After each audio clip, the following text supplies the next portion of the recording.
Coming up, a look at some of the unique ways our state's agriculture industry is growing with a new generation of farmers. Next on North Carolina Now. Quality public television is made possible through the financial contributions of viewers like you, who invite you to join them in supporting UNC-TV.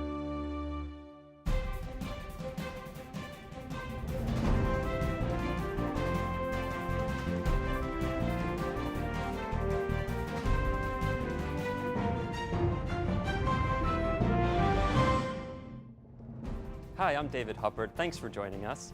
On this special episode of North Carolina Now, we're looking at our state's #1 industry, agriculture, and how interpreting some traditions from the past can help the industry adapt to the present and prepare for the future.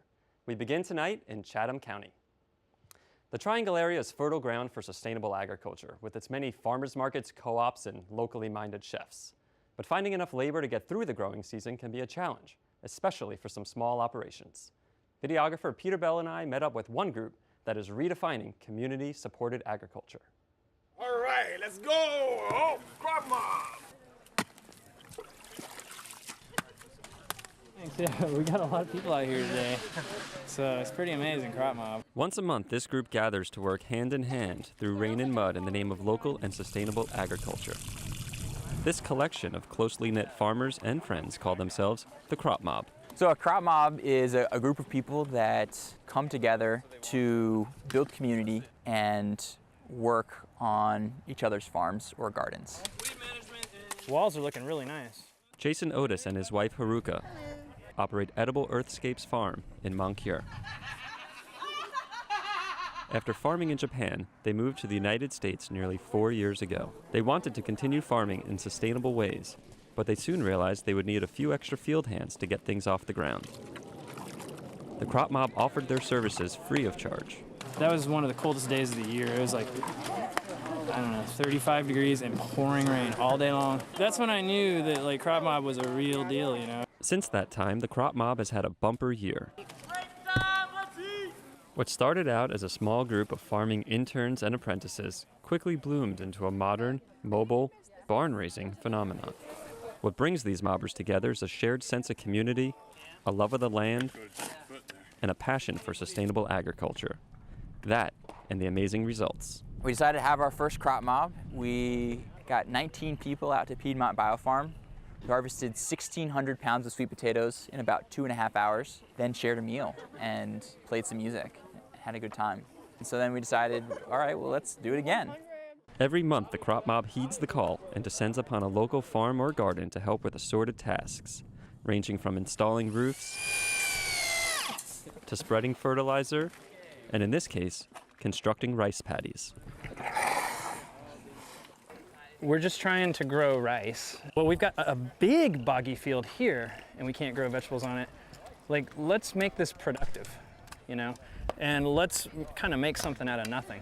The Croix Mob's return visit to Edible Earthscapes will help Jason and Haruka grow a grain that is not often associated with the Tar Heel State. We're doing the most amazing thing. Who knew that you could grow rice in North Carolina? Like, this is amazing to me, that we're out here, like, I think 100 of us are out here today, like, playing in the mud, creating rice paddies. It's awesome. There's more energy at Croix Mobs than people would have on their own, period. Like, it's just like a volcano of energy, and it gets a lot of work done. I mean, this would be really, really hard for Jason and Haruka and their intern to handle on their own. For some longtime residents of Chatham County, the Croix Mob is a welcome return to the way things used to be. Well, I saw it when I was growing up as a kid, when people had wheat thrashings and corn shuckings and barn raisings and that sort of stuff, and the local people in the community got together and did this sort of thing, you know, neighbors helping neighbors, and that kind of went by the wayside. With the introduction of mechanized farming, growers began to rely more on their advanced machinery and less on their neighbors. But the resurgence of sustainable agriculture has turned the clock back to a more communal approach to farming. Sustainable agriculture, particularly sustainable vegetable production, is really labor intensive. It's hard to believe that in just 4 short hours, this boggy hillside has been transformed into a rice paddy field, a job that Jason said would have taken him and his team weeks, if not months, to complete without the help of the Croix Mob. We're all part of this movement where people are actively, conscientiously engaged in like critically thinking about their impact on the planet and how we source our existence every single day. We ultimately need each other, and it's important that we take care of ourselves and the environment, and that we do this dance with this whole entire world that's so much bigger than we are. Next, Peter Bell and I head to Alamance County, where one farm is working to align its customers' demands with a respect for nature. If you ask Eliza McLean what she likes best about her Alamance County farm, she might point out the various heritage breed animals grazing on the rolling hills. Or she might invite you to close your eyes and listen as the animals interact with each other and nature. It feels peaceful. There are all these animals around us. They don't smell, they're not fighting. They're completely content doing all their waddles and tail wiggles, and I mean, it's all beautiful. I mean, it's life. McLean defines her farm as a heritage breed stewardship operation. That means they specialize in what she calls old-timey genetics, like Red Devon cows and Ossabaw Island hogs. Welcome to Cane Creek and Brayburn Farm. This is kind of what we do here, hogs and cows. We do pastured pork and grass-fed beef. Cane Creek adjoins Brayburn Farm in Snow Camp. The two farms share 500 acres of pastoral hills and pastures. Together, they farm and market humanely raised livestock. We raise everything except for llamas and ostrich, pretty much. And the four-leggeds, we have goats, sheep, pigs, donkeys for guardian animals, and cows. And in the poultry, we've got geese, chicken, turkeys, ducks, and guinea fowl. And we raise eggs and vegetables organically. The family-owned farm practices sustainable agriculture by rotating crops and animals among different fields. These guys sleep in these two trailers over here. They're called eggmobiles, and they get moved every day so that the nitrogen gets spread out across this pasture. We have 30 paddocks that we rotate the cows through. This time of year, they're going through one paddock a day. So they'll go in to about 10 acres, 12 acres, 15 acres, eat that down, and they'll move to the next one and do it again. The animals are never in tight confinement. Cane Creek says they have free range to graze, root, and wallow. The pigs have been known to take advantage of that freedom, as we discovered on a recent visit to the farm.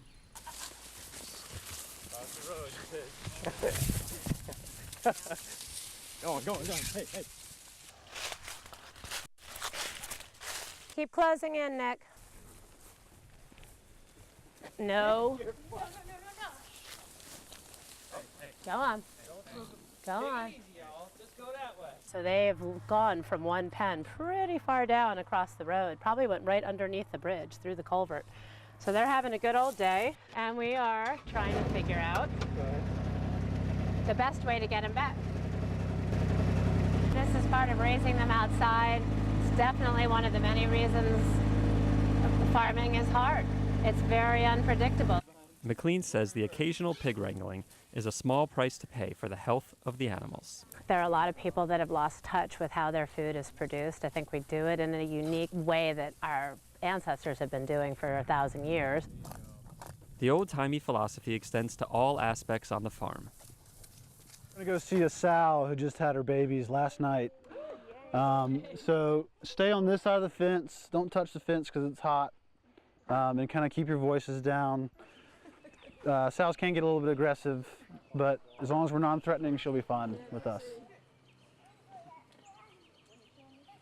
It's hard to believe, but in just 6 short months, these little piggies will be 250 pounds and ready for market.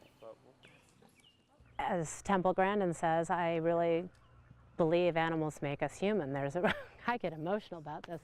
There's a real reason to have an understanding of natural behaviors. I mean, we're the top of the food chain. We're really only here for each other. McLean believes their products taste better as a result of their natural upbringing. I think really the products are what speak for themselves. We have a great brand identity, and it's because our customers love the taste and quality, the authenticity. They know everything about it. Our beef tastes a lot different than what you're going to get at the supermarket. My grandmother had a steak the other night and said that it's what cows used to taste like. McLean recognizes that her farm cannot feed the entire world, but she says she can feed a pretty big village, and she is encouraged that more and more people are gravitating to her products and her approach to farming. People are gathering at farmers markets, they're planning more meals together, they're touting each other's little finds. We have so many frequent flyers at this farm that they come out here every time their family comes into town just to walk around. You probably noticed all the chickens and turkeys trotting about at Cane Creek Farm. We recently had the opportunity to find out just why Eliza McLean is so proud of her flock of heritage turkeys and why they're not just a holiday tradition.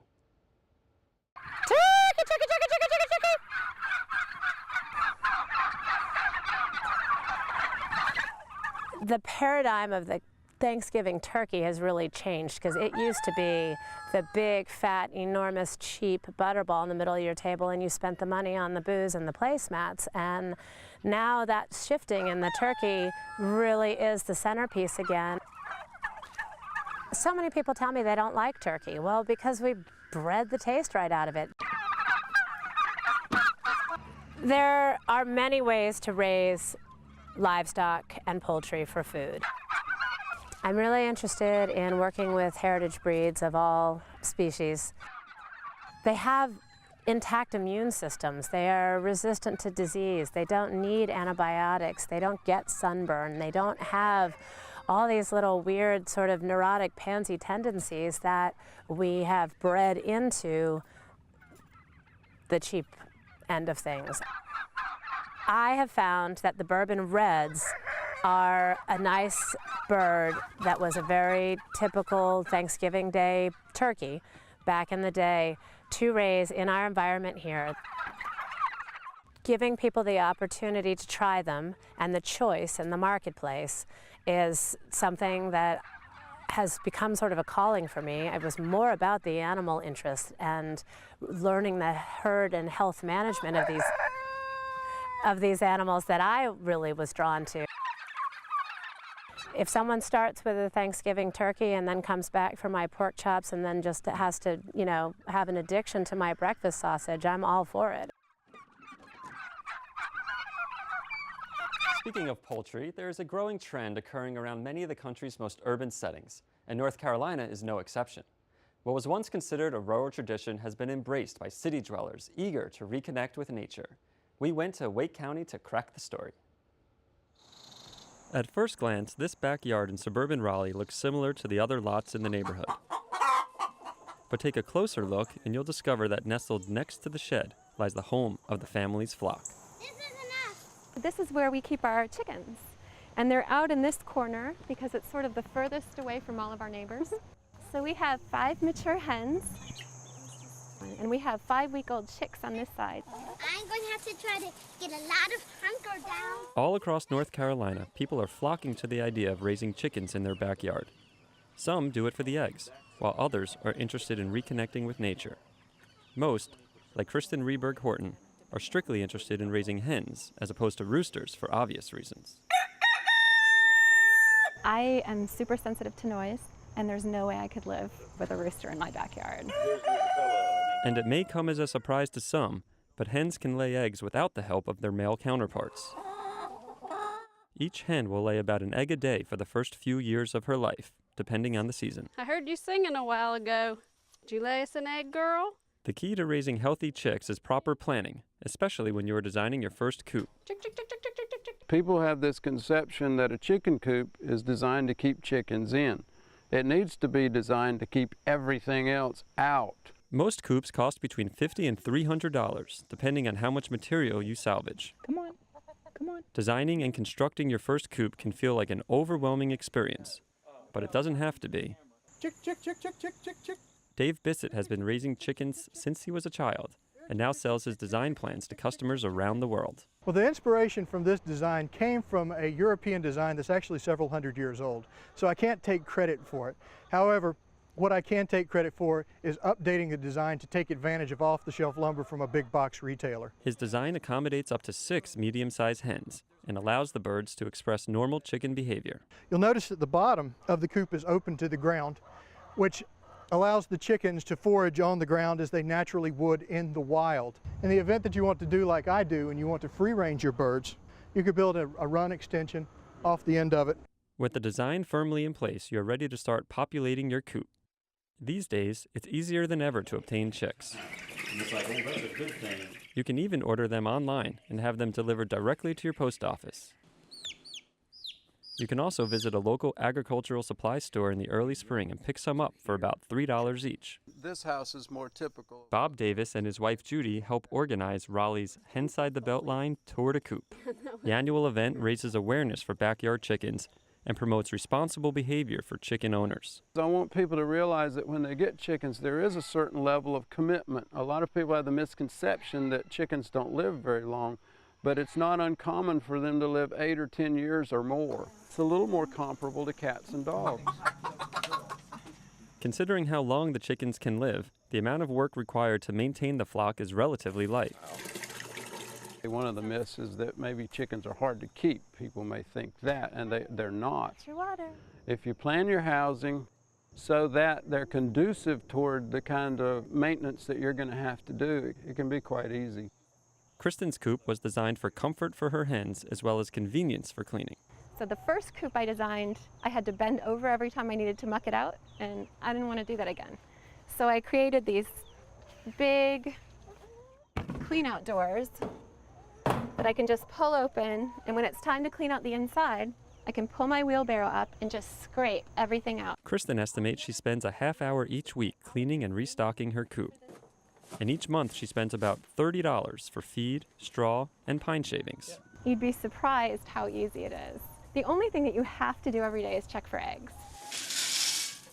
You need to do that just because you don't want your hens to start eating the eggs. In terms of the food and water, if you have big feeders like we have, the food probably only needs to be replaced once a week. And the water, now that we have this great big new water, it's about every 4 days.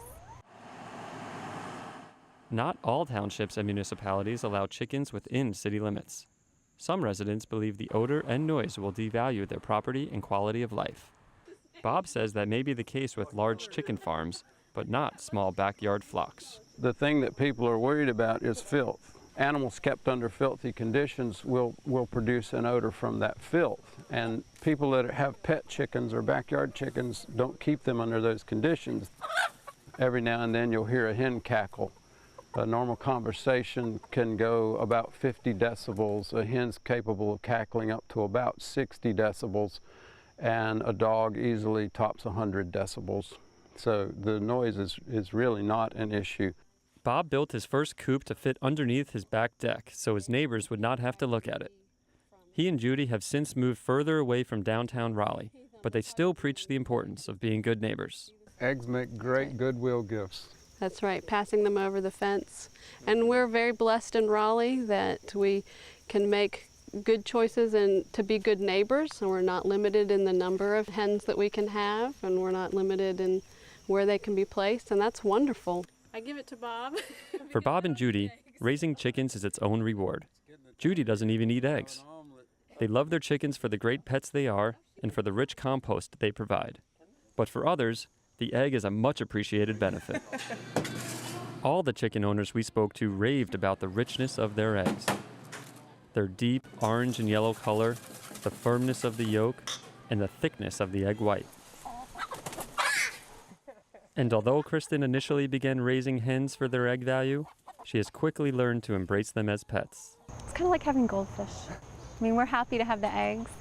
Then after living with them, they're beautiful and they make great sounds.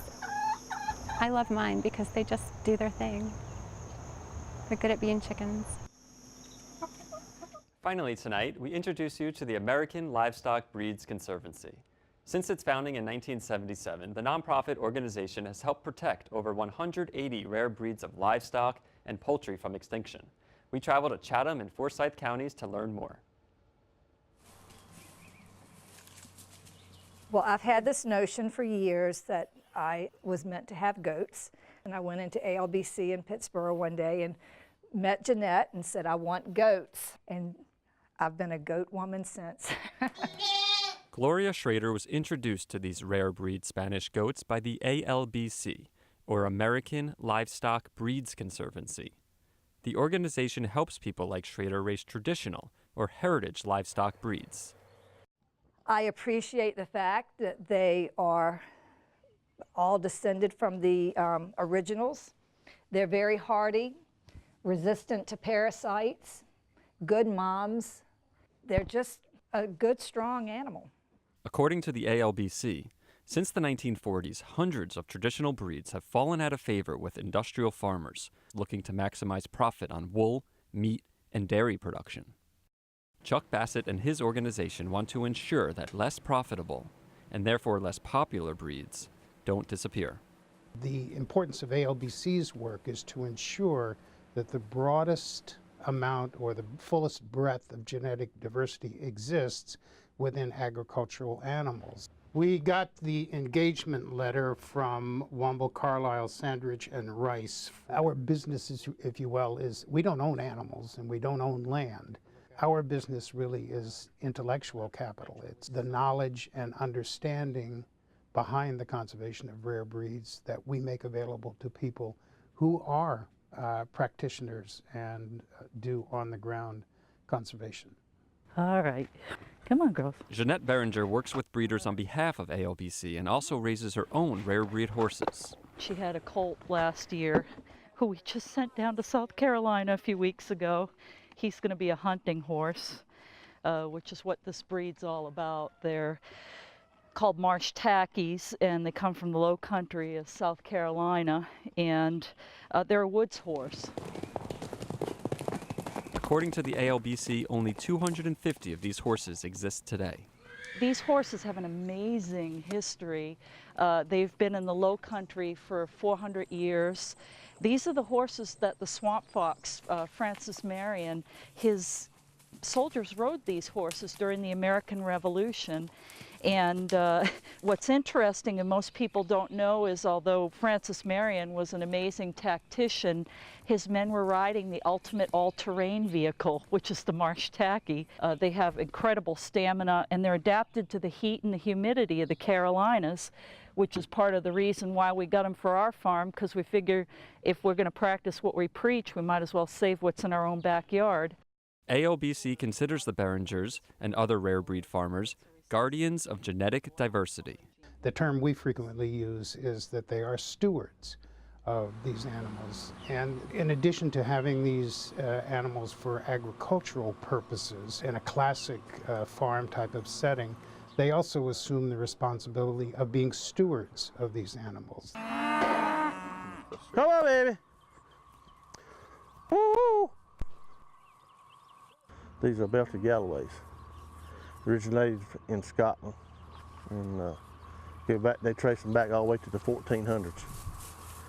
At one time, they was registered with the Angus cattle there, and when you shave the hair off, they do have Angus head on them. So. Farrington Village keeps around 40 head of the belted Galloways on site, making it one of the largest concentrations for this rare breed in the country. How the white stripe got there, I did not know. I tell people when we go to the fairs that we got blankets we throw over top of the holes cut in and we just paint them every once in a while. Most of the farmers we visited praised their breed's ability to stave off parasites and birth easily. And while some of the animals are raised exclusively as pets, such as Gloria Schrader's Spanish goats, others are raised for more traditional agricultural purposes. Come on. It's a hair sheep. The meat is exceptionally good. It's low in cholesterol. It's very tasty, and that's the job of this variety of sheep. They're meat animals. Another day on the farm. Charles Taft is raising a breeding flock of St. Croix sheep at his farm in Bethania. He says there's an underlying connection between the growing trend in sustainable vegetable farming and sustainable husbandry practices. I believe that the small family farm is coming back. There are more and more people that are moving out of the cities, moving to small farmsteads that help supply the increasing demand of local markets for locally grown food, meats, produce. If you have never heard of ALBC and can't tell the difference between a Gulf Coast ram and a St. Croix lamb, chances are you've seen at least one rare breed. at least if you're a Tar Heel fan. How do you feel the team's going to do this year? You think UNC's going to beat NC State? Since 1924, the Hogan family has bred, raised, and painted 18 Dorset horned rams to serve as mascot for UNC Chapel Hill.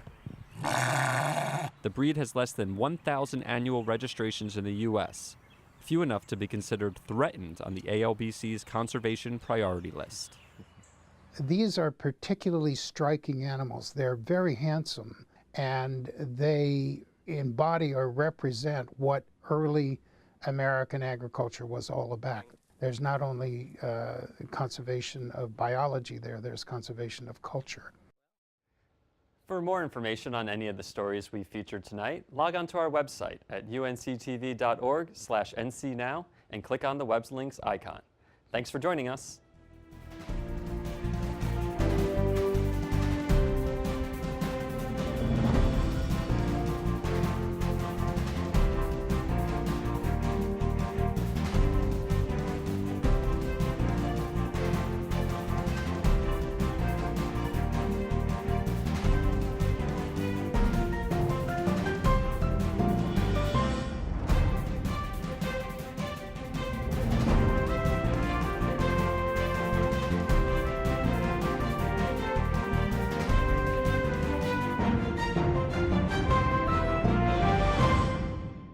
Quality public television is made possible through the financial contributions of viewers like you, who invite you to join them in supporting UNC-TV.